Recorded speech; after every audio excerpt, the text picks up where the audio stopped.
Hello, আসসালামু আলাইকুম। আজকে আমাদের বাসায় ইয়াম্মি ইয়াম্মি বিরিয়ানি রান্না করা হবে। আর সেই বিরিয়ানিটা রান্না করা হবে গরুর মাংস দিয়ে। গরুর মাংস সেটা হচ্ছে অনেক পছন্দের।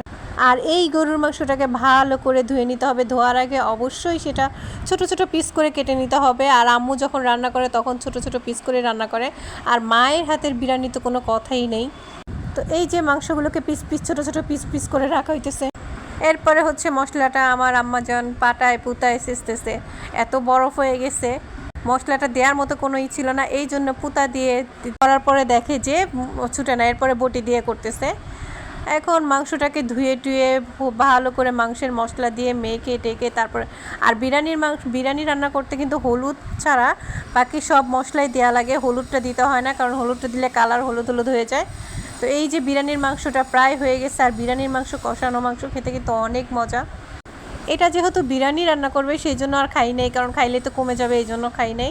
এমনিতেই গরুর মাংস রান্না করার পরে অল্প হয়ে গেছে। এখানে হচ্ছে 1.5 কেজি চাল, 1.5 কেজি চাল দিয়ে আমরা আজকে বিরিয়ানি রান্না করতেছে আমাদের। তো এই যে মাংসটা একদম কষানো হয়ে গেছে, দেখাই যাচ্ছে যে কি সুন্দর কালার হয়েছে মাংসের। আর গরুর মাংস রান্না থেকে তো কষানোই বেশি মজা।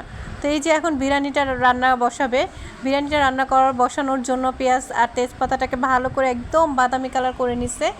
এরপরে হচ্ছে সব ধরনের মশলা দিয়ে দিতেছে, আদা রসুন জিরা যা যা লাগে সব ধরনের মশলা দিয়ে ভালো করে তেলের মধ্যে কষাইতেছে। তেলের মধ্যে কষানোর পরে হচ্ছে পানি দিয়ে দিবে। পানি দিয়ে আবার সে মশলাটা কষাইতে হবে। এই যে সব ধরনের মশলা দিয়ে দিচ্ছে। তো এর আগে হচ্ছে পাটা পুতা বটি টটি দিয়ে মশলা ছুটাইছে। মাংস হইতে হইতে মশলাটা ছুটে গেছে, এই জন্য আর তখন আর এটা লাগে নাই। মশলাটা যখন ভালো করে কষে যাবে তখন হচ্ছে আসল কারবার। এরপরে হচ্ছে দুধটা দিয়ে দিছে ভালো করে মশলাটা কষানোর পরে। গুঁড়া দুধটা দিয়ে দিছে, অনেকে আবার গুলেও দেয়, আমরা আস্তই দিয়ে দিছি। এরপরে হচ্ছে পানি দিয়ে দিছি। পানি দেওয়ার পরে এটার কালারটাই চেঞ্জ হয়ে গেছে। দেখাই যাচ্ছে কি সুন্দর একটা সাদা কালার আসছে বিরিয়ানি রান্না করার জন্য। একদম উপযোগী একটা কালার। বিরিয়ানির মধ্যে যেহেতু কোনো হলুদ থাকে না, এই জন্য কালারটাও একটু সাদা। এরপরে হচ্ছে আমরা মটরশুঁটি দিয়ে দিব।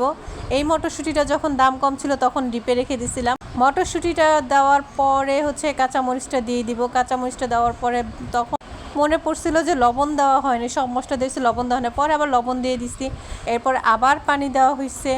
পানিটা দিয়ে দেওয়ার পরে হচ্ছে মশলাটা ভালো করে একদম কষাতে হবে, যেন মশলাটাও কষে পানিটাও ফুটে। এরপরে হচ্ছে যেই কাঙ্ক্ষিত চালটা দিয়ে দিতে হবে। চালটা দেওয়ার পরে ভালো করে একদম নেড়ে চেড়ে সেটা হচ্ছে একদম কম আঁচে রেখে দিতে হবে। তো আগে থেকে কম আঁচে রাখা যাবে না, আগে হচ্ছে চালটা দেওয়ার পরে বলক আসবে, তারপরে হচ্ছে এটা। তো এই যে আমাদের পানিটাও প্রায় শুকিয়ে গেছে, মশলাটা একদম ভালোভাবে চালের সাথে মিক্সড হয়ে গেছে। আর এত সুন্দর একটা ঘ্রাণ। আল্লাহ হাফেজ।